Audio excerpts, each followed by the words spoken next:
मन आपलं मन अतिसूक्ष्म आहे, पण ते खूप शक्तिशाली आहे. आपण मनाला नियंत्रित केले पाहिजे.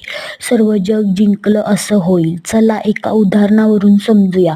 एक घर आहे. घरात एका लहान खोली असते.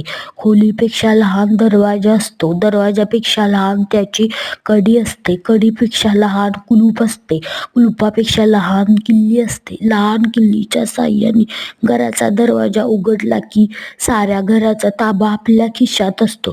त्याचप्रमाणे मनाला नियंत्रित केल्यावर सगळं जग आपल्या ताब्यात येते. गमतीची गोष्ट अशी की किल्लीला आणखी एकदा फिरवलं तर कुलूप बंद होतं आणि दुसऱ्या बाजूला फिरवल्यास बंद होते. याचप्रमाणे मनाच्या किल्लीला परमात्म्याच्या दिशेने फिरवल्यावर आणि जगापासून खुले होतो आणि परमात्म्याशी जोडले जातो. आपले मन नेहमी अनुकूलता हवी असते. मनाला प्रतिकूलता सहन होत नाही. नेहमी सुख शांती हुडकत असते. मनाची तुलना हत्तीशी केली जाऊ शकते.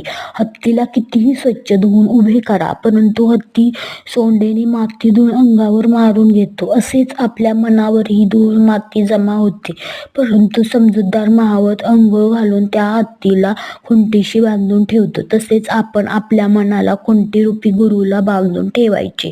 संसाराची मिट्टी मनाला लागणार नाही ना. मनाला व्यवस्थित ठेवण्यासाठी सद्विचार, सत्संग, सद्भाव, अभ्यास हे औषधाचा मोठा कारागर आहे. मनाला रोग, शोक, भोग यापासून वाचवण्याचा प्रयत्न करायला हवा.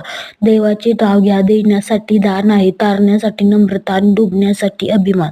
व्हिडिओ पाहिल्याबद्दल धन्यवाद. आमच्या चॅनलला लाईक करा, शेअर करा आणि कमेंट जरूर करा.